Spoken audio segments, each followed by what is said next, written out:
नमस्कार, स्वागत है आप सभी का। तो जैसा कि पिछले कुछ दिन से हम लगातार बात कर ही रहे थे कि राजस्थान का करंट अफेयर्स हम शुरू करने वाले हैं, तो आज फाइनली वो घड़ी आ गई है जब से हम राजस्थान का करंट अफेयर्स, जिसमें कि मेनली कौन से एग्जाम हमारा टारगेट रहेंगे, टीचर्स ग्रेड सेकंड और ग्रेड थर्ड एग्जाम। क्योंकि थर्ड ग्रेड बोलना थोड़ा सा अजीब लगता है, तो ग्रेड थर्ड एग्जाम जो कि टीचर्स के लिए है और ग्रेड सेकंड एग्जाम जो भी टीचर्स के लिए है, इन दोनों को मेनली आधार बनाते हुए, साथ ही इनके अलावा बाकी जितने भी एग्जाम है जिनमें राजस्थान का करंट अफेयर्स पूछा जाता है, उन सभी के लिए भी ये क्लासेज उतनी ही इंपॉर्टेंट रहने वाली है। इसके साथ साथ एक और सीरीज हमारी चल रही है जो आप सुजस सारांश करके देख रहे हैं, वो भी उतनी ही इंपॉर्टेंट है। अब जो हमारी आज की क्लास रहने वाली है, ये आगे से आज के बाद से मतलब इस सीरीज की जो हमारी क्लासेज रहेंगी उसका आधार होगा क्या, ये कलाम समसामयिकी राजस्थान नाम से जो हमारी बुकलेट है, ये जो मैगजीन है, इसको आधार बनाते हुए हर दिन के कुछ पेजेज हम यहाँ डिस्कस करेंगे। जैसे आज हमारा टारगेट था, कल मैंने आपको बताया था, पेज नंबर 1 से 5। तो उम्मीद है आप लोग पढ़ के आए होंगे। तो जो लोग पढ़ के आए हैं उनके लिए आंसर देना बहुत ईजी रहेगा। जो लोग नहीं पढ़ के आए हैं वो अगर क्लास को ध्यान से देखेंगे तो उनको सारी चीज़ें आराम से समझ में आएंगी। साथ ही जो लोग सुजस वाली क्लास देख रहे हैं उनके लिए चीज़ें और ज़्यादा ईजी होंगी, क्योंकि यहाँ से वहाँ वही चीज़ें लगभग इधर उधर हो रही हैं। क्योंकि करंट अफेयर्स किसका है? राजस्थान का। तो सुजस मैगजीन भी राजस्थान सरकार की ऑफिशियल पत्रिका है, तो उसी से खबरें यहाँ आई हैं, वहीं से हमारी मैगजीन में आई है और वहीं से एग्जाम में भी आएंगी। तो किसको आधार बना रहे हैं हम? सेकंड और third grade exam. Third grade बोल के मुझे उतना मज़ा नहीं आता, लेकिन ग्रेड थर्ड एग्जाम बोलना ज़्यादा सही रहेगा। अगर मेरे फ्लो में थर्ड ग्रेड आए तो आपको उसमें बुरा मानने की ज़रूरत नहीं है। मैं आपको थर्ड ग्रेड कहने की कोशिश नहीं कर रहा हूँ, ये एग्ज़ाम है ग्रेड थर्ड टीचर्स। तो शुरुआत करते हैं आज से, जिसमें हमने पढ़ना है आज पेज नंबर 1 से 5। तो ये शुरू करने से पहले एक बार हमें थोड़ा सा एक आइडिया ले लेना चाहिए कि करंट अफेयर्स कैसा है, एग्जाम में इसका कितना रोल है, कितना हमें पढ़ना है और कहाँ से हमें पढ़ना चाहिए। करंट अफेयर्स अगर देखा जाए तो सबसे इजी भी है, और अगर इसका अपोजिट देखें तो सबसे टफ भी है। अगर हम मान लें कि किसी एग्जाम में लगभग 15 क्वेश्चन करंट अफेयर्स से पूछे जाते हैं, तो इन 15 क्वेश्चन के लिए हमें जितना पढ़ना पड़ेगा उतना ही शायद कई बार हो सकता है बाकी पूरा सिलेबस के लिए पढ़ना पड़ सकता है, तब भी इनके क्वेश्चन सही नहीं होंगे। या कई बार ऐसा होता है अगर हम सेलेक्टिवली वही चीज़ें पढ़ें, थोड़ा सा हम स्मार्ट स्टडी करें, तो इन 15 क्वेश्चन में से हमारे 10 से 12 क्वेश्चन बहुत ही ईजिली आराम से हो सकते हैं। केवल हमें ये ध्यान रखना है कौन सी चीज़ें चर्चा में है, कहाँ हमें अपना दिमाग ज़्यादा लगाना है, कौन सी चीज़ों पे फोकस रह के पढ़ना है और किन चीज़ों को इग्नोर करना है। जैसे कि अगर राजस्थान के संदर्भ में बात करूँ, तो अगर आप ऐसे सोचें कि राजस्थान का करंट अफेयर्स पूरा पढ़ना है, तो पूरा पढ़ने के लिए आप जैसे कि पढ़ ही रहे होंगे, लगातार कोई ना कोई मैगजीन पढ़ रहे होंगे या कोई ना कोई वीडियोस देख रहे होंगे, तो 2-3 घंटे आपके आराम से इसमें निकल जाएंगे। फिर भी आपको लगेगा कि करंट अफेयर्स तैयार नहीं हो रहा है।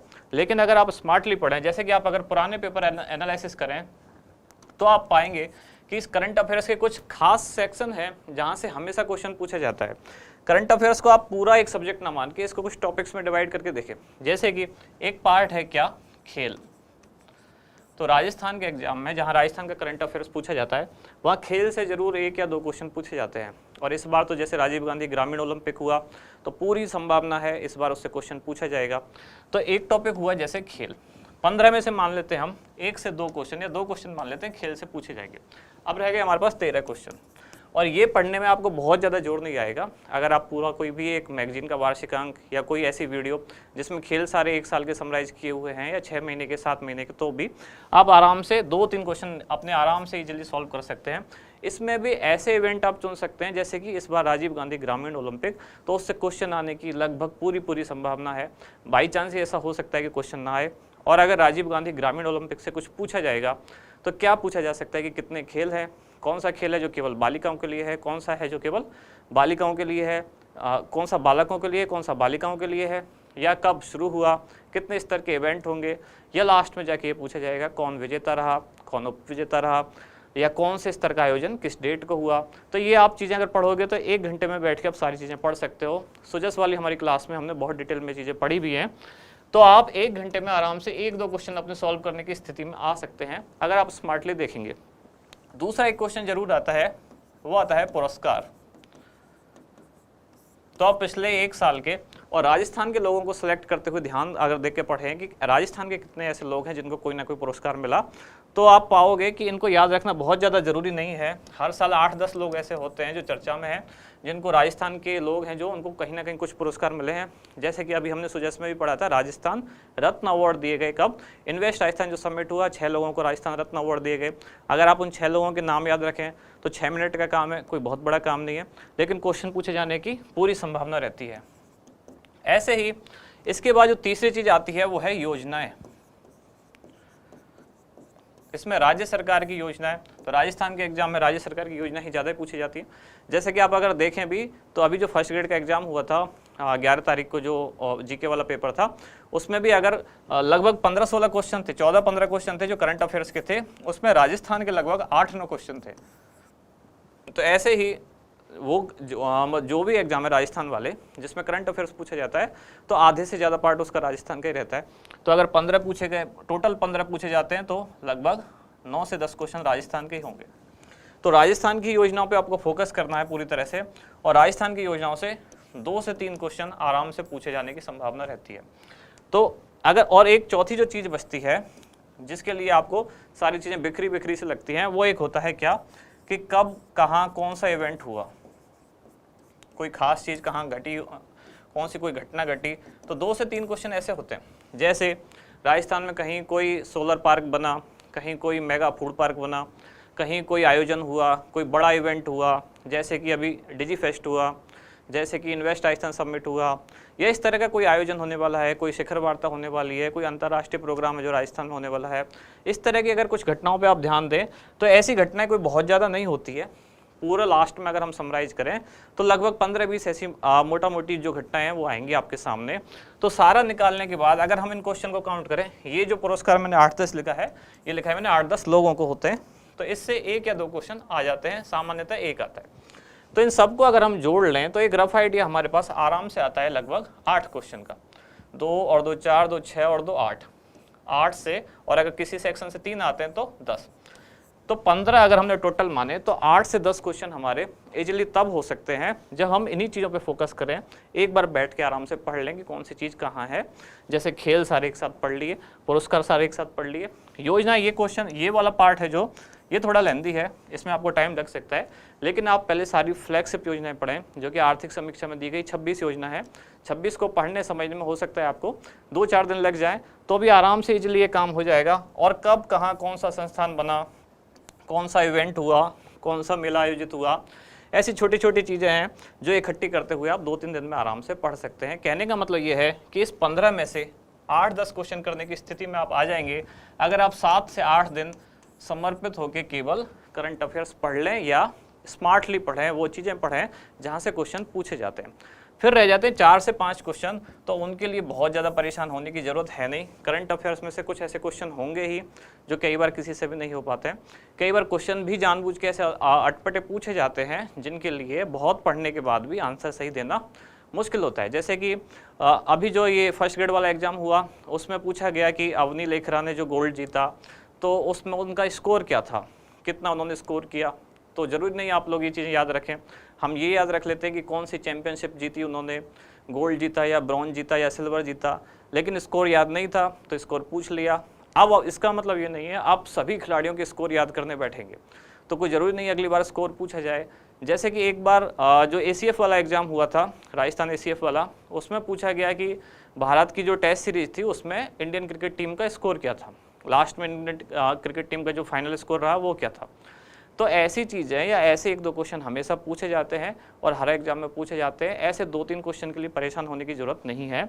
हम अगर 8-10 दिन भी पूरा मन लगा के और स्मार्टली पढ़ें तो हम 10 क्वेश्चन करने की कंडीशन में आ सकते हैं। कब? जब हमारे पास टोटल क्वेश्चन कितने हैं? 15। तो ऐसे ही या इसी तरह की वो स्मार्ट स्टडी को ध्यान में रखते हुए हमने जो शुरू की थी हमारी क्लासेस सुजस वाली, जो 10 से 15 मिनट की एक वीडियो होती है और उसमें हमारा टारगेट होता है राजस्थान सरकार की वही सारी न्यूज़, वही सारी घटनाएं या वही योजनाएं जिन पर सरकार बार बार और हर दिन लगभग फोकस कर रही है। जो लोग ये वीडियो देख रहे होंगे, सुजस वाली क्लासेस देख रहे होंगे, उनको पता होगा कि हर चीज़ 3-4 दिन बाद रिपीट हो रही है। इसका मतलब क्या होता है कि सरकार उन चीज़ों पर लगातार फोकस कर रही है और उन चीज़ों से क्वेश्चन पूछे जाने की संभावना है। जैसा कि जो महिला निधि क्रेडिट कोऑपरेटिव सोसाइटी वाला क्वेश्चन या क्रेडिट कोऑपरेटिव फंड जो है, वो क्वेश्चन फर्स्ट ग्रेड एग्जाम में पूछा भी गया था, आपको बताया था मैंने। जबकि शुरू किए हमें भी कुछ ही दिन हुए थे और वही सारी सिलेक्टिव चीज़ें वहाँ से पूछी गई डायरेक्टली एज इट इज़ कि तेलंगाना सरकार के साथ राजस्थान सरकार का समझौता था। तो ये पूरी कहानी सुनाने के पीछे मेरा पर्पज़ ये है कि आप सेलेक्टिव और स्मार्टली पढ़ें, वहाँ फोकस करें जहाँ से क्वेश्चन पूछे जाने की संभावना है। करंट अफेयर्स केवल एक शब्द को पकड़ के ना बैठें और बहुत ज़्यादा डाइवर्ट होने की ज़रूरत नहीं है। सीधा कंसाइसली फोकसली हम भी अपनी क्लासेज उतनी ही देर की रखते हैं जितनी की एग्जाम ओरिएंटेड चीज़ें होती हैं। तो इसी को आधार बनाते हुए शुरू करते हैं आज की क्लास पहले क्वेश्चन के साथ।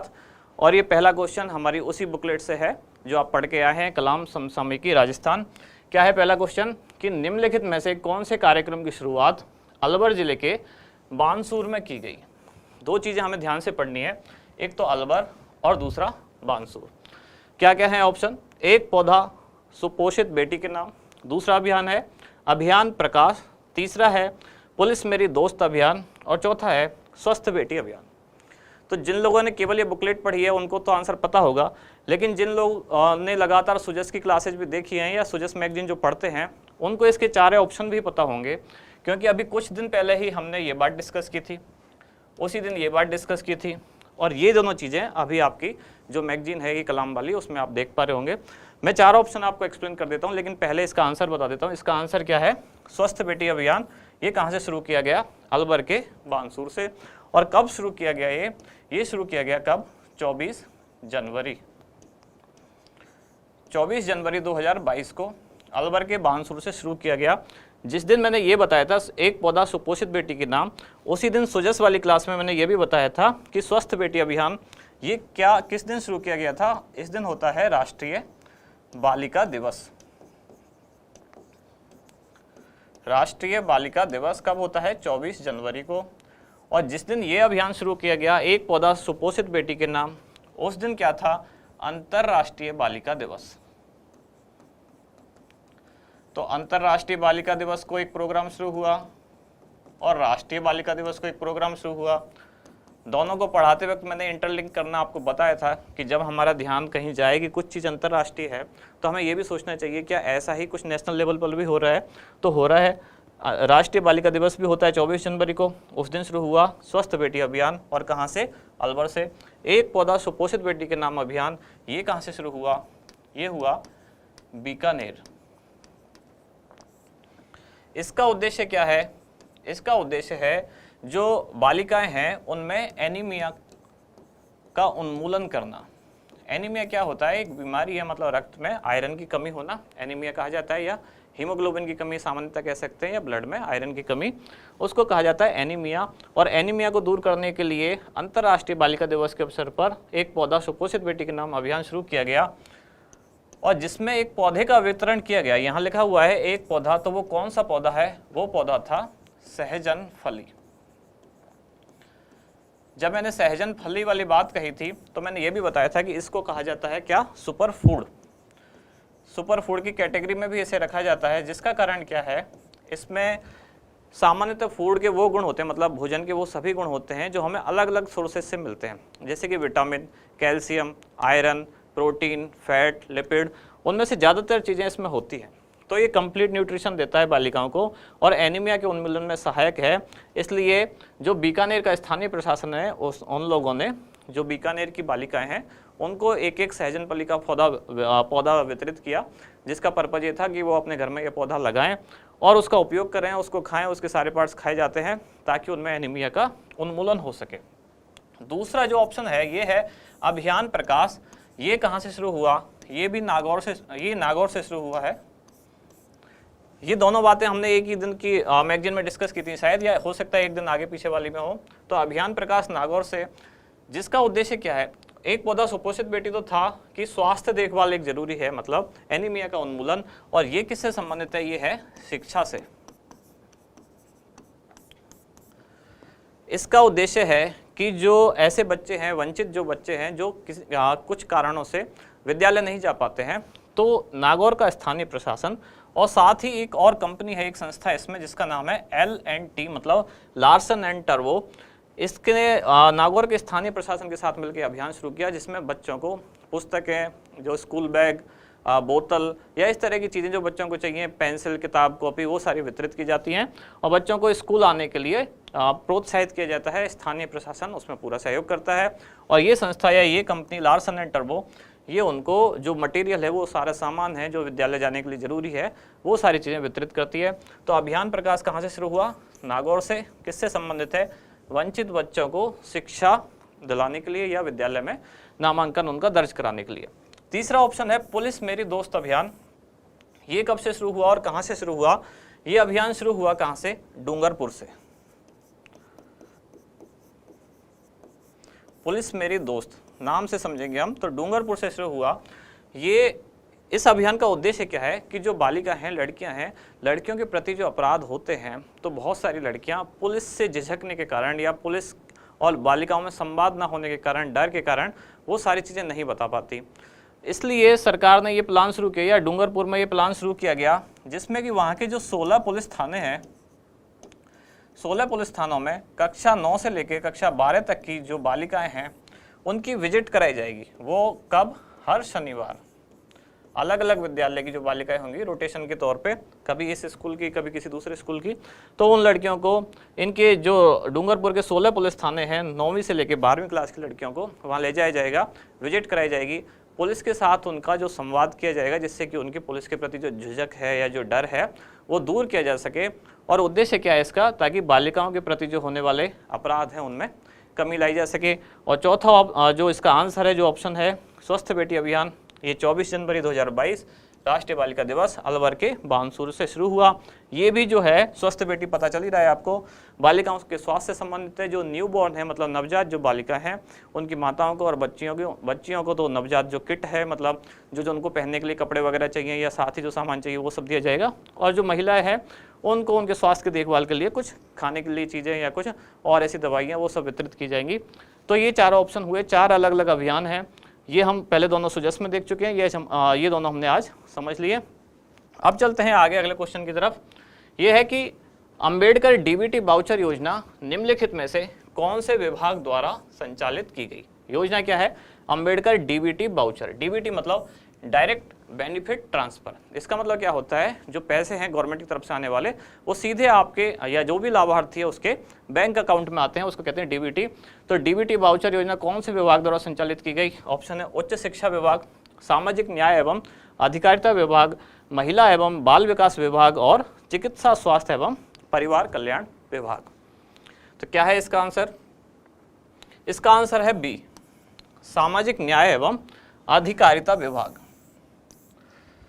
कौन से विभाग द्वारा कौन सी योजना चलाई जा रही है? आज आप जाके पहले घर पे एक काम करें कि जो सामाजिक न्याय एवं अधिकारिता विभाग है, जिसको SJE कहा जाता है, तो SJE राजस्थान नाम से एक बार गूगल पे सर्च करें, SJE राजस्थान, तो ये इसकी एक वेबसाइट खुलेगी। उसका जो पेज खुलेगा सामाजिक न्याय एवं अधिकारिता विभाग, पेज पर आप जाके इसकी जो योजना है वो एक बार देखें। पेज आप ओपन करेंगे तो हो सकता है इंग्लिश में खुले पहले, तो कॉर्नर पे ऊपर हिंदी लिखा होता है, आप लैंग्वेज चेंज कर लें। चेंज करने के बाद आपको यहाँ लिखा दिखेगा इस साइड में योजनाएं। योजनाओं पे आप जाओगे तो इस विभाग द्वारा संचालित जितनी भी योजनाएं वो पूरी लिस्ट खुल जाएगी, तो उनको एक बार आप जरूर याद कर लें। इससे आपको ये पता चल जाएगा कि इस विभाग द्वारा ज़्यादातर योजनाएं इसी के द्वारा संचालित हो रही है। जो समाज कल्याण की योजना है, सामाजिक सुरक्षा की जो योजना है, आपको ये वाला पेज खोलने के बाद आपको पता चलेगा कि आप मतलब daily day to day work में या आसपास जो भी योजना सुनते हैं उनमें से ज़्यादातर के नाम आपको यहीं मिल जाएंगे। इससे आपको एक ही बार में इस विभाग द्वारा संचालित सभी योजनाओं के बारे में जानकारी मिल जाएगी, कौन कौन सी योजना है। बार बार कंफ्यूज नहीं होना पड़ेगा। तो कल आप जाके पहले ये काम जरूर करें, सामाजिक न्याय एवं अधिकारिता विभाग द्वारा संचालित जो भी योजना है, एक पूरा पेज है सरकार का, SJE राजस्थान वेबसाइट है, उस पर आपको मिल जाएगा, तो वहाँ से उनको सबको याद कर लें। अब देखते हैं अम्बेडकर डीबीटी वाउचर योजना क्या है। ये योजना उन लोगों के लिए है या उन छात्रों के लिए है, छात्र छात्राओं के लिए जो घर से बाहर रह के क्या करते हैं, घर से बाहर रहकर जो पढ़ाई करते हैं। कहाँ? या तो जिला मुख्यालय पर या फिर संभाग मुख्यालय पर। अगर ऐसे बच्चे जो प्रतिभावान हैं और घर से बाहर रह के पढ़ने के लिए उनके पास खर्चा नहीं है या पैसा नहीं है, किराया वगैरह नहीं है, तो सरकार ने एक ऐसी योजना चला रखी है जिससे उनको एक आर्थिक सहायता दी जाएगी। और वो आर्थिक सहायता कितनी होगी? 2,000 रुपये, और ये अधिकतम कितने महीने तक? 10 माह तक दी जाएगी। 2,000 रुपये अधिकतम 10 माह तक दी जाएगी। किनको? ऐसे बच्चों को जो प्रतिभावान है, ग्रामीण क्षेत्र में रहते हैं, लेकिन बाहर जाके उनको कॉलेज में पढ़ना है और उसका उनके पास पैसा नहीं है। अब इसमें सवाल उठता है, अगर पैसे की लिमिट कैसे तय होगी? हम ये कैसे मान लें कि पैसा नहीं है, कौन कितना गरीब है?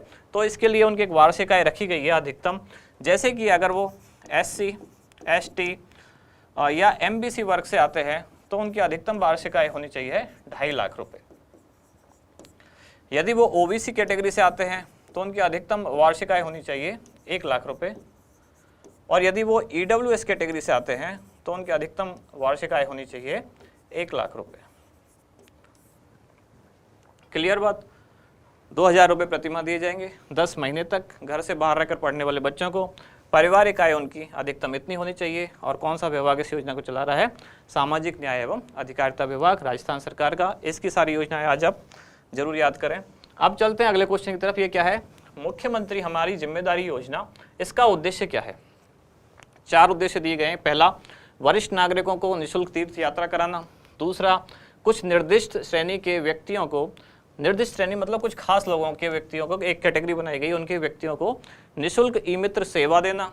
तीसरा, राज्य के खिलाड़ियों तथा कोचों को पेंशन देना, या राज्य के शहरी बेरोजगारों को रोजगार गारंटी देना। तो क्या है इसका आंसर? इसका आंसर है बी, कुछ निर्दिष्ट श्रेणी के व्यक्तियों को निःशुल्क ई-मित्र सेवा प्रदान करना।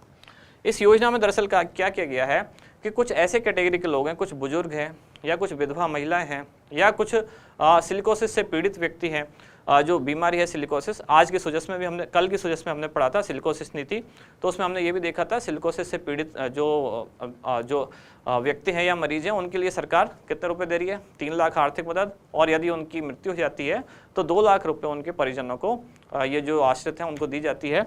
तो वही इसमें भी उनको इस योजना के तहत लाभ मिलता है। अगर सिलिकोसिस से पीड़ित कोई व्यक्ति है, या बुजुर्ग है, 60 साल से ज़्यादा उम्र है, या विधवा महिला है, या दिव्यांग है, ये 4 कैटेगरी इसमें शामिल हैं, तो उनके घर में अगर दूसरा कोई ऐसा व्यक्ति भी नहीं है जो उनका ध्यान रख सके या संभाल कर सके, तो उसके लिए सरकार ने एक योजना ये चला रखी है, जिस योजना में क्या है, अगर उनको ई-मित्र से संबंधित कोई अपना काम है, तो ये लोग अपना काम कैसे करेंगे? अगर ये लाचार हैं, नहीं जा पाते हैं, तो ये 181 नंबर पर कॉल करेंगे, और ई-मित्र सेवा केंद्र से या इस हेल्पलाइन नंबर से जो भी व्यक्ति है वो वहाँ उनके घर आएगा, निःशुल्क वो उनका सारा काम करेगा, जो भी उनको ई-मित्र से संबंधित जो काम था वो सारा काम करेगा, अपने घर चला जाएगा। तो कौन सी योजना है ये? मुख्यमंत्री हमारी जिम्मेदारी योजना। पहला ऑप्शन क्या था इसमें कि वरिष्ठ नागरिकों को निःशुल्क तीर्थ यात्रा कराना। ये कौन सी योजना है? ये है वरिष्ठ नागरिक तीर्थ यात्रा योजना। इस योजना की यही इसका नाम है, वरिष्ठ नागरिक तीर्थ यात्रा योजना, वरिष्ठ नागरिक तीर्थ यात्रा। इस योजना के तहत अभी 4-5 दिन से लगातार सुजस मैगजीन में भी न्यूज आ रही है, 2-3 बार मैं भी आपके साथ डिस्कस कर चुका हूं। राजस्थान से 2 ट्रेन रवाना हुई है। पहली ट्रेन कहाँ गई है? रामेश्वरम, और दूसरी कहाँ गई है? जगन्नाथपुरी। पिछले कई दिन से उसमें चर्चा में भी है, ये सुजस में भी लगातार आ रही है। तो अगर आप सुजस वाली वीडियो नहीं देख रहे हैं तो उसको आपको देखना चाहिए। 10-15 मिनट की एक वीडियो होती है, और राजस्थान की सारी योजनाएं या राज्य सरकार जो भी कुछ प्लान कर रही है वो सब उसमें होता है। 15 मिनट कोई ज़्यादा भी नहीं है, आपके मतलब बहुत ही कंसाइज वे में सारी चीज़ें आपके साथ प्रेजेंट की जाती हैं। तो वहाँ ये था कि वरिष्ठ नागरिकों को जो निःशुल्क यात्रा कराई जा रही है उसके लिए 2 ट्रेन रवाना हो चुकी हैं, पहली रामेश्वर और दूसरी जगन्नाथपुरी। इसमें सरकार का प्लान ये है कि हर साल कितने लोगों को? 20,000 लोगों को, कितने? 20,000 वरिष्ठ नागरिकों को सरकार अपने खर्चे पर कुछ जो निर्धारित स्थान है, तीर्थ स्थान, उनकी यात्रा कराएगी। अब इस 20,000 में से 2 कैटेगरी हैं। 18,000 जो हैं उनको तो ट्रेन के द्वारा, और जो 2,000 हैं उनको हवाई यात्रा द्वारा यात्रा कराई जाएगी, जिनकी आयु 60 वर्ष या उससे ज़्यादा होनी चाहिए। ये योजना मैंने कई बार सुजस में बताई है, तो डिटेल में आप वहाँ से देख सकते हैं। सामान्य सी बात है कि वरिष्ठ नागरिकों को जो निःशुल्क तीर्थ यात्रा योजना है उसके तहत ये मतलब मुख्यमंत्री हमारी जिम्मेदारी योजना के तहत ये नहीं आता है। ये किसके तहत आएगा? वरिष्ठ नागरिक तीर्थ यात्रा योजना, जिसमें सरकार वरिष्ठ नागरिकों को तीर्थ यात्रा पर ले जा रही है कुछ खास स्थानों पर। तीसरी है कि तीसरा ऑप्शन है राज्य के खिलाड़ियों को तथा कोचों को पेंशन देना, तो ये भी इस योजना के तहत नहीं दिया जाता है। सरकार ने एक योजना जरूर चला रखी है इनको पेंशन देने के लिए। किन किन लोगों को दिया जाता है ये, या तो किसी ने ओलंपिक में मेडल जीता हो, या राष्ट्रमंडल खेल मतलब कॉमनवेल्थ में, या एशियन गेम में कोई मेडल जीता हो, या अर्जुन अवार्ड हो, या फिर द्रोणाचार्य अवार्ड हो। तो द्रोणाचार्य अवार्ड आपको पता है कोच को दिया जाता है। तो इस कैटेगरी के अगर कुछ खिलाड़ी या कोच हैं तो सरकार उनको पेंशन देती है। कब? जब उनकी आयु 40 वर्ष से ज़्यादा हो जाए, तब उनको 20,000 रुपये प्रति माह सरकार द्वारा पेंशन दी जा रही है। तो ये मुख्यमंत्री हमारी जिम्मेदारी के तहत नहीं आती है, ये अलग से ही योजना है। और चौथा ऑप्शन है राज्य के शहरी बेरोजगारों को रोजगार गारंटी देना। इसके तहत एक अलग ही योजना लाई गई है जिसका नाम है इंदिरा गांधी शहरी रोजगार गारंटी योजना। इंदिरा गांधी शहरी रोजगार गारंटी योजना। अब ये भी सेम चीज मैं रिपीट कर रहा हूँ, बार बार मैं एक ही बात कह रहा हूँ। ये योजना भी सुजस मैगजीन में 8-10 बार आ चुकी है, 8-10 बार मैं डिस्कस कर चुका हूँ कि इंदिरा गांधी शहरी रोजगार गारंटी योजना क्या है, क्या पैरामीटर है, कब शुरू हुई है। तो ये 9 सितंबर से शुरू हुई है, 9 सितंबर 2022 नई योजना है। तो इसके पूछे जाने की भी संभावना है, जिसमें कि सरकार जो शहर के बेरोजगार हैं राजस्थान के, उनको 100 दिन के रोजगार की गारंटी प्रदान करती है। और जो आवेदन करेगा, जो रोजगार मांगेगा, उसको आवेदन करने के 15 दिन के भीतर रोजगार प्रदान करने की गारंटी दी जाती है। तो ये 4 ऑप्शन इसके हुए, 4 अलग अलग तरह की योजनाएं हुई। 3-4 इसमें से हम पहले पढ़ चुके हैं। अगला है शुद्ध के लिए युद्ध अभियान की शुरुआत कब से हुई। तो सीधा सीधा डेट पूछी गई है। ऐसे कई तरह के क्वेश्चन पूछे जाते हैं राजस्थान के एग्जाम में। तो पहली बात तो ये कि मैं कई दिन से आपको कह रहा हूँ कि जो भी राजस्थान सरकार की फ्लैगशिप योजना है उनके नाम जरूर पढ़ें। तो जिन्होंने नाम पढ़ा होगा उनको पता होगा शुद्ध के लिए युद्ध अभियान क्या है। ये राजस्थान सरकार की एक फ्लैगशिप योजना है। कब? ये 2021-22 की आर्थिक समीक्षा के अनुसार राजस्थान सरकार की क्या है, फ्लैगशिप योजना। कब से शुरू हुई है? तो ये शुरू हुई है 26 अक्टूबर 2020। कलाम की जो बुकलेट है, जो मैगजीन है, उसमें शायद ही 14 अक्टूबर लिखा हुआ है, तो इसको आप करेक्ट कर लें। जो आर्थिक समीक्षा है उसमें 26 अक्टूबर 2020 डेट दी गई है। और हमारे एग्जाम में जो ऑथेंटिक आंसर माना जाता है वो आर्थिक समीक्षा का ही माना जाएगा। 26 अक्टूबर 2020 से योजना शुरू हुई, जो कि क्या है, एक फ्लैगशिप योजना है। योजना क्या है, इसमें एक टीम बनाई जाएगी अलग अलग तरह के, उसमें प्रशासनिक अधिकारी होंगे, चिकित्सा एवं स्वास्थ्य सेवा के कुछ डॉक्टर्स वगैरह होंगे, या फूड सेफ्टी कुछ खाद्य सुरक्षा अधिकारी होंगे, और इसके अलावा पुलिस वालों की भी एक टीम होगी। ये सब मिलके ये तय करेंगे या देखेंगे कि कहीं खाद्य पदार्थों में कोई मिलावट हो रही है या नहीं, और अगर मिलावट हो रही है तो उनके अगेंस्ट कार्रवाई की जाएगी। कुछ दिन पहले सुजस में एक और न्यूज आई थी कि शुद्ध के लिए युद्ध मुखबिर योजना, शुद्ध के लिए युद्ध अभियान तो है ही, तो उसमें यह था शुद्ध के लिए युद्ध मुखबिर योजना। ये योजना क्या है?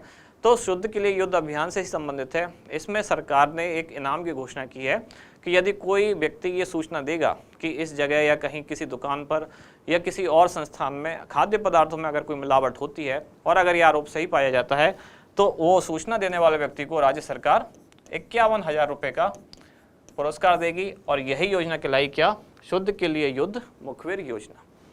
बाकी 3 डेट और दी गई है, जैसे कि 9 सितंबर 2022। इस दिन से क्या हुआ था, ये डेट क्यों खास है? क्योंकि इस दिन मैंने अभी नाम लिया था क्या, इंदिरा गांधी शहरी रोजगार गारंटी योजना इस दिन से शुरू हुई। इंदिरा गांधी, ये सारी डेट आपको याद रखनी है, कौन सी डेट को कौन सी योजना शुरू हुई। इंदिरा गांधी शहरी रोजगार गारंटी। दूसरी डेट है 25 जून 2021। इस दिन भी एक योजना शुरू हुई और उस योजना का नाम क्या है, मुख्यमंत्री कोरोना सहायता योजना।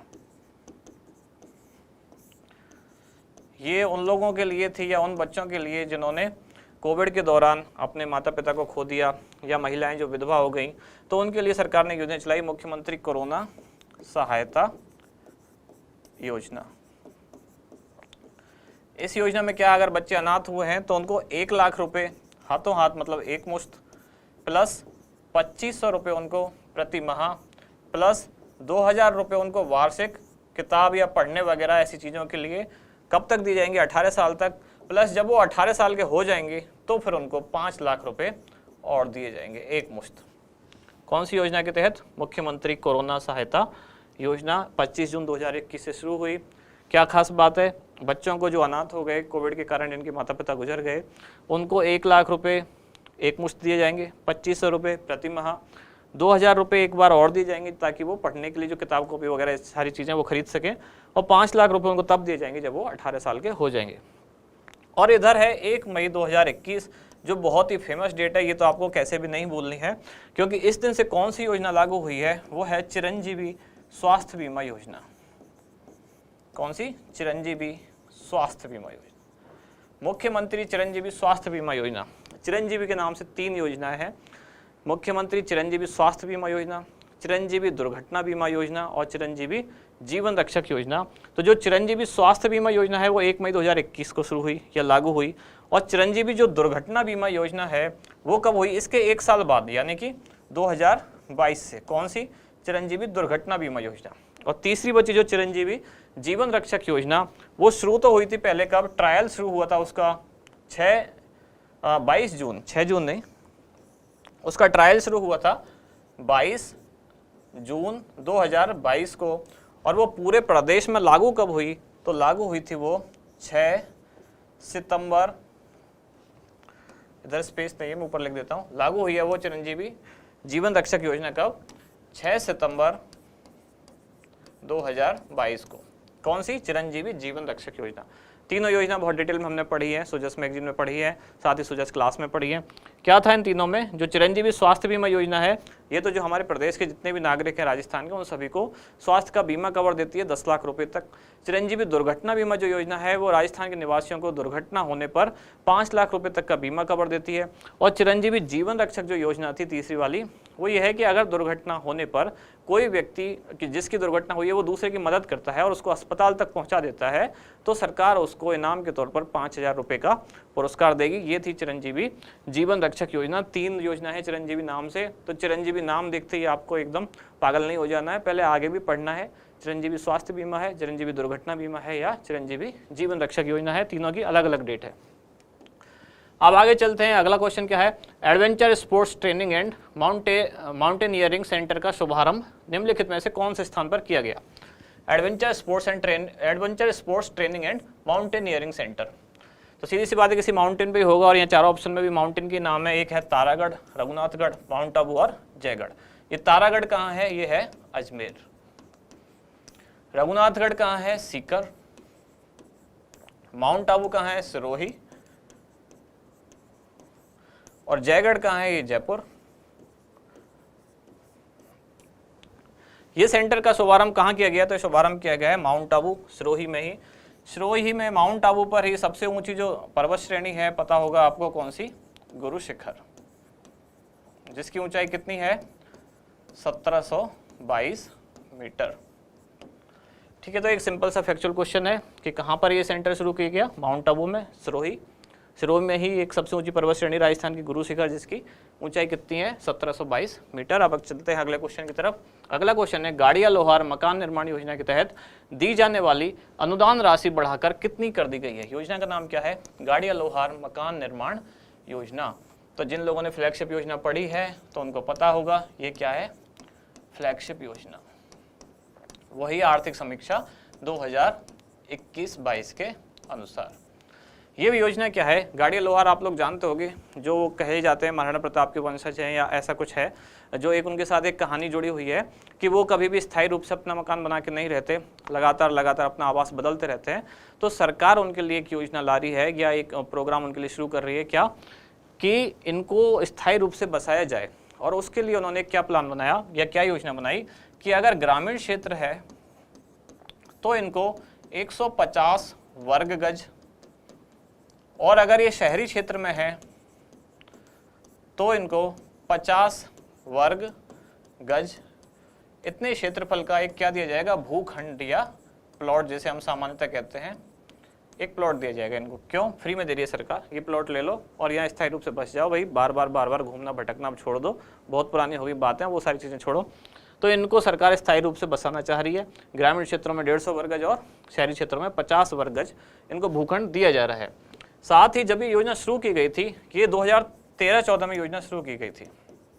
तब इसका नाम था महाराणा प्रताप भवन निर्माण योजना, तब शुरू की गई थी। अभी नाम है इसका गड़िया लोहार मकान निर्माण योजना। तब इनको 70,000 रुपये दिए जाते थे, 3 किस्तों में दिए जाते थे, 25, 25 और 20। 25,000, 25,000 और 20,000 की 3 किस्तों में 70,000 रुपये भी दिए जाते थे। प्लॉट भी दिए जा रहा है, पैसे भी दिए जा रहे हैं, प्लॉट भी दे रहे हैं, पैसे भी दे रहे हैं, अब रुक जाओ, यहीं रुक जाओ, अब बहुत घूम लिया, मकान बना लो। और अब वो राशि बढ़ाकर और कर दी गई है, और बढ़ाकर कितनी कर दी गई है? वो 1,20,000 रुपये। तो ये इसका आंसर है, और ये फ्लैगशिप योजना है, इंपॉर्टेंट है। और इसका वो जो सरकारी तरफ से दिए जाने वाला अनुदान है या सहायता राशि वो बढ़ा दी गई है। तो दोबारा से चर्चा में, वैसे पुरानी योजना है, 2013-14 से चल रही है, पर चर्चा में इसलिए है क्योंकि राशि बढ़ा दी गई है। आगे, और ये योजना भी कौन से विभाग द्वारा संचालित है? तो ये भी कौन सा? सामाजिक न्याय एवं अधिकारिता विभाग। जब आप वो वेबसाइट्स खोलेंगे, उसका पेज खोलेंगे, तो आपको ये भी मिलेगी। नहीं मिलेगी तो आप अलग से भी ढूंढोगे, तो फिर उसमें आर्थिक समीक्षा में भी मिल जाएगी। अब है पीएम वाणी योजना का शुभारंभ राजस्थान में कौन से जिले से किया गया? 4 नाम दिए गए हैं, अलवर, डूंगरपुर, बीकानेर और प्रतापगढ़।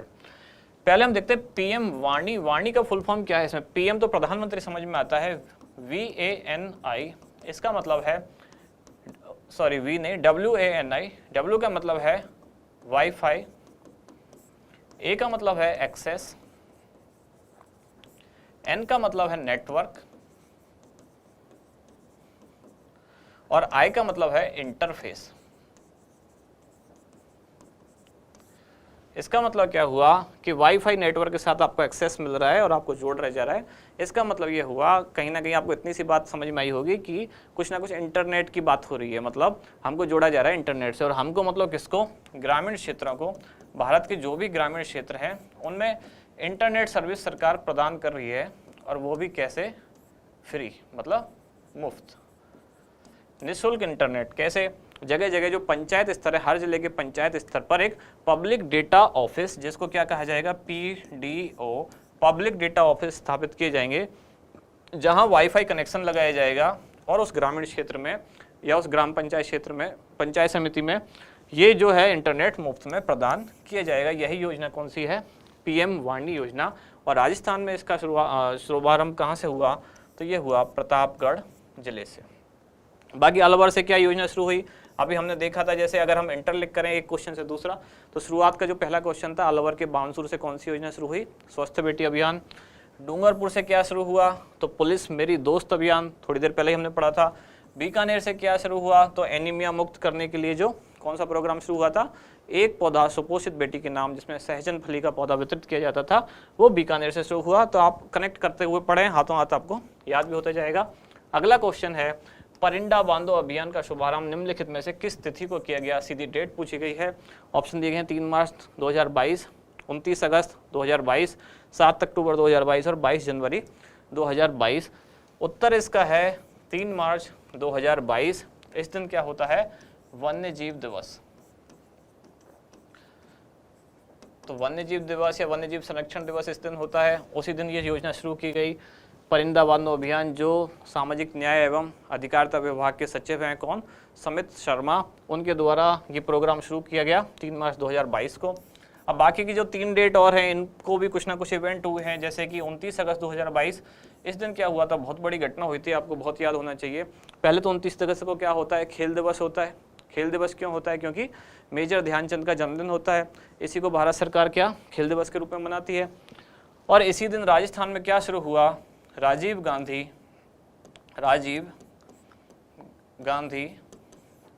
ग्रामीण ओलंपिक। इस बार ये बहुत इंपॉर्टेंट न्यूज है, इसकी एक एक चीज़ आपको याद होनी चाहिए। तो राजीव गांधी ग्रामीण ओलंपिक, इसकी शुरुआत भी कब हुई? जो राष्ट्रीय खेल दिवस होता है 29 अगस्त, मेजर ध्यानचंद जी का हैप्पी बर्थडे होता है, उसी दिन से शुरू हुआ क्या? राजीव गांधी ग्रामीण ओलंपिक 29 अगस्त से। 7 अक्टूबर को क्या हुआ? तो जो लोग सुजैस वीडियो देख रहे हैं उनको पता है, 8-10 बारे में मैं बोल चुका हूँ। 7 और 8 अक्टूबर 2 दिन जयपुर के सीतापुर में किस चीज़ का आयोजन हुआ? तो वो था invest Rajasthan summit. Invest Rajasthan. शुरुआत में जो मैंने बात की थी कि कुछ चीज़ें ऐसी हैं कि जो इवेंट कौन कब कहाँ क्या हुआ, खास चीज़, जैसे एक हमने बात की खेल हुए, एक हमने पुरस्कार की बात की, एक योजनाओं की बात की और एक इवेंट की बात की, तो कौन सी चीज़ कहाँ कुछ फेमस हुई। तो ये उसी तरह का न्यूज, उसी तरह का क्वेश्चन है कि 7 अक्टूबर 2022 को इन्वेस्ट राजस्थान समिट शुरू हुआ और 7 और 8 2 दिन चला। कहाँ? जयपुर के सीतापुरा में। तो सीतापुरा इंडस्ट्रियल एरिया, जो लोग जयपुर से हैं वो जानते होंगे, जो नहीं है वो भी जानते होंगे, जयपुर सब लोग आते रहते हैं राजस्थान वाले। तो सीतापुरा जयपुर में ये शुरू हुआ कौन सा? इन्वेस्ट राजस्थान समिट 7 और 8 अक्टूबर को, 7 को शुरुआत हुई और 22 जनवरी 2022, ये डेट इतनी प्रसिद्ध तो नहीं है लेकिन फिर भी आपको जो दिए गए 5 पेज हैं उनमें कहीं ना कहीं ये डेट थी, इसलिए इसको भी यहाँ इंक्लूड किया गया है। इस दिन क्या हुआ, कौन सा शिविर लगा? उष्ट्र कल्याण शिविर। ये उष्ट्र कल्याण शिविर क्या है? तो ऊँटों की स्वास्थ्य देखभाल। तो जिनको पहले ये ना पता हो, उष्ट्र किसको बोलते हैं? संस्कृत में ऊँट को ही उष्ट्र बोलते हैं। तो उष्ट्र कल्याण शिविर कब लगा? 22 जनवरी। और कब तक चलेगा ये? 26 फरवरी तक। 22 जनवरी से 26 फरवरी तक ये चला, 26 फरवरी 2022। ऊँटों में होने वाली एक बीमारी होती है जिसका नाम है सर्रा। तो उसकी रोकथाम करना या उसकी पहचान करना, देखना ऊँटों के स्वास्थ्य जो देखभाल है वो की जाएगी और देखा जाएगा अगर उनमें बीमारी है या कोई और भी सर्रा के अलावा कोई और भी बीमारी है तो वो सब डिटेक्ट की जाएंगी। कब से शुरू हुआ? 22 जनवरी से कब तक चलेगा? 26 फरवरी उष्ट्र कल्याण शिविर। और इसकी शुरुआत कहाँ होती है? पहला शिविर कहाँ लगा था? तो सांभर उपखंड के कहाँ? डेहरा ग्राम पंचायत में पहला उष्ट्र कल्याण शिविर आयोजित किया गया था। तो ये चारों ऑप्शन आपके समझ में आए, चारों डेट आपको हाथों हाथ याद रखनी है। इस दिन वन्य जीव दिवस मनाया जाता है, इस दिन राजीव गांधी ग्रामीण ओलंपिक शुरू हुए, इस दिन इन्वेस्ट राजस्थान समिट शुरू हुआ और इस दिन उष्ट्र कल्याण शिविर शुरू हुआ। चलते हैं अब आगे। 9th क्वेश्चन क्या है? राजस्थान की पश्चिमी सीमा के बाड़मेर तथा जैसलमेर जिलों में सीमा पार जासूसी रोकने हेतु राजस्थान पुलिस द्वारा चलाया गया अभियान कौन सा है? एक तो बाड़मेर और जैसलमेर याद रखना है आपको इस क्वेश्चन में, जिस पे नोटिस करना है या जिसको अंडरलाइन करना है। और दूसरा, ये अभियान किसके द्वारा चलाया गया है? तो ये अभियान चलाया गया है राजस्थान पुलिस के द्वारा। तो अब आप ऑप्शन देखिए एक बार। ऑपरेशन सर्द हवा, अभियान शक्ति, ऑपरेशन सरहद अभियान और पुलिस मेरी दोस्त अभियान। ऑप्शन देख के हो सकता है आपको लगे कि पुलिस मेरी दोस्त अभियान है, लेकिन ये ऐसा नहीं है। इसका आंसर है ऑपरेशन सरहद अभियान। ऑपरेशन सरहद हवा जो है ये किसके द्वारा चलाया जाता है? ये है BSF के द्वारा, बॉर्डर सिक्योरिटी फोर्स, सीमा सुरक्षा जो बल है उसके द्वारा हर सर्दियों में। इस बार कब ये चलाया गया? तो 23 से 28 जनवरी 2022 में इस बार। ऐसे ही गर्मियों में चलाया जाता है जिसका नाम है ऑपरेशन गर्म हवा। इसका उद्देश्य क्या है? जो बॉर्डर का एरिया है उसकी निगरानी करना, BSF द्वारा संचालित है ऑपरेशन सर्द हवा। अभियान शक्ति क्या है? जैसा कि हमने सबसे पहले जो न्यूज पढ़ी थी या सबसे पहला जो क्वेश्चन का पहला ही जो ऑप्शन था कि एक पौधा सुपोषित बेटी के नाम, उस अभियान का भी उद्देश्य क्या था? बीकानेर में बालिकाओं में एनीमिया की मुक्ति। इस अभियान का उद्देश्य भी वही है और ये भी कहाँ से शुरू हुआ? बीकानेर। उद्देश्य क्या है? वही बालिकाओं में एनीमिया को खत्म करना, खून की कमी या जिसमें खून में आयरन की कमी जो बोलते हैं। तो अभियान शक्ति भी किससे संबंधित है? अभियान शक्ति संबंधित है बालिकाओं में सुपोषण से संबंधित या एनीमिया के उन्मूलन से संबंधित, जो बीकानेर से शुरू हुआ। ऑपरेशन सरहद अभियान, ये इसका आंसर ये है कि राजस्थान की पश्चिमी सीमा बाड़मेर जैसलमेर के क्षेत्र में जासूसी रोकने के लिए और किसके द्वारा चलाया जा रहा है? राजस्थान पुलिस। इंपॉर्टेंट है क्योंकि आपके दिमाग में आ सकता है अगर जो सरहद के आसपास चल रहा है, मतलब बाड़मेर या जैसलमेर के आसपास चल रहा है, तो आप सोचोगे कि BSF द्वारा चलाया जा रहा है। जासूसी रोकने के लिए राजस्थान पुलिस द्वारा अंतर्राष्ट्रीय सीमा पर अभियान चलाया जा रहा है, जो कौन सा है? ऑपरेशन सरहद अभियान। और लास्ट में जो D ऑप्शन है पुलिस मेरी दोस्त अभियान, इसको अभी हम पहले 2 क्वेश्चन में देख चुके हैं। डूंगरपुर में जो बालिकाएं हैं उनका भ्रमण कराया जाएगा 9th से जो 12th क्लास की होंगी, कहाँ? जो वहाँ के 16 पुलिस थाने हैं, ताकि पुलिस के साथ उनका संवाद हो सके और झिझक दूर की जा सके। अगली न्यूज क्या है? सौभाग्य योजना के तहत घरों में सौर आधारित सिस्टम के जरिए विद्युतीकरण में राजस्थान को कौन सा स्थान प्राप्त हुआ? पहला, दूसरा, तीसरा, चौथा, 4 ऑप्शन है। तो ये तो बहुत ही सिंपल आंसर है इसका, पहला। लेकिन इसमें जो समझने वाली बात है वो है सौभाग्य योजना। सौभाग्य की फुल फॉर्म क्या है? ये केंद्र सरकार की एक योजना है, ये है सहज बिजली हर घर योजना। सौभाग्य का पूरा नाम क्या है? सहज बिजली हर घर योजना। जब हम पूरा नाम समझ जाएंगे तो हमें समझ में आ जाएगा योजना की स्कीम क्या, मतलब योजना का उद्देश्य क्या है। इस योजना का उद्देश्य क्या है? हर घर तक बिजली पहुंचाना। तो अगर हर घर तक डायरेक्ट जो लाइन वाला कनेक्शन है, बिजली की लाइन का कनेक्शन ना पहुंच सके, कोई सुदूर एरिया है, बहुत पहाड़ी क्षेत्र है, दूर दराज का एरिया है, उसके लिए सरकार ने क्या किया, उनको एक सोलर बैटरी दी जाएगी, सौर ऊर्जा से संचालित एक बैटरी दी जाएगी। साथ ही उनको एलईडी बल्ब दिए जाएंगे, 5 एलईडी बल्ब इस योजना के तहत दिए जाएंगे। और क्या दिया जाएगा, एक डीसी फैन, जो दिष्ट धारा होती है, जो लोग साइंस पढ़े होंगे अगर उनको समझ में आया होगा, जिनको नहीं भी पता है तो बैटरी वाली जो करंट है उसको आप डीसी या दिष्ट धारा कह सकते हैं। तो एक वो डीसी फैन दिया जाएगा इनको, डीसी पंखा, इस तरह की 3-4 चीजें इनको दी जाएंगी, एलईडी बल्ब, एक डीसी फैन और एक पावर, 2 डीसी फैन है शायद, और एक पावर प्लग, जो डीसी पावर प्लग।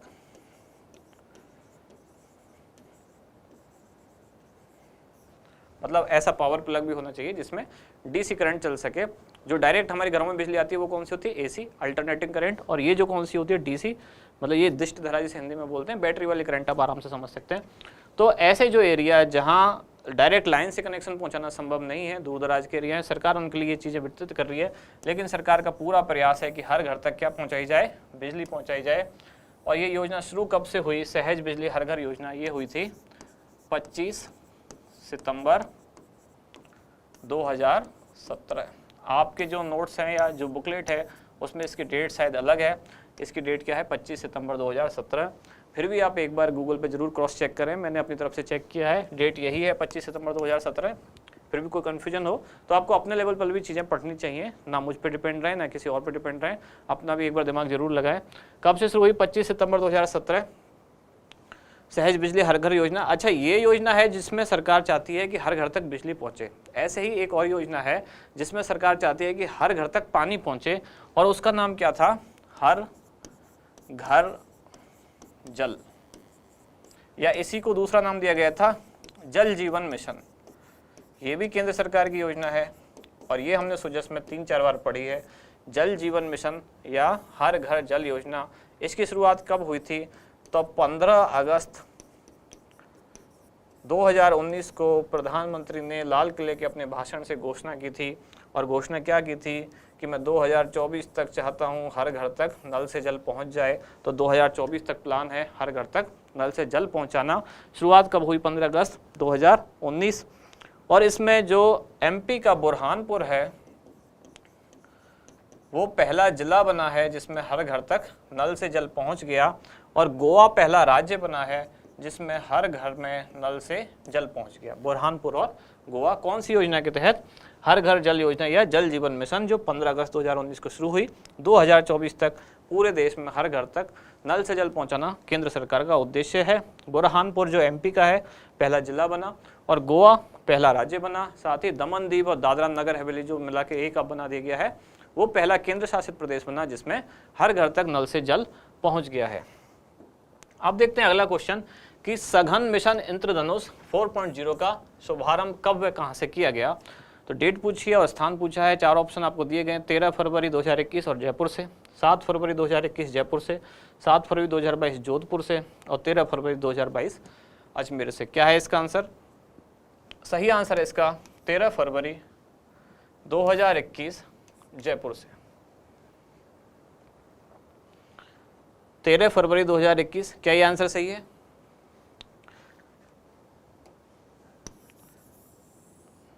इसका सही आंसर है 7 फरवरी 2022 जयपुर से। पहले जो मैंने आंसर टिक किया था वो गलत है। आंसर क्या है इसका? 7 फरवरी 2022 जयपुर से। कौन सा अभियान शुरू किया गया? सघन मिशन इंद्रधनुष 4.0।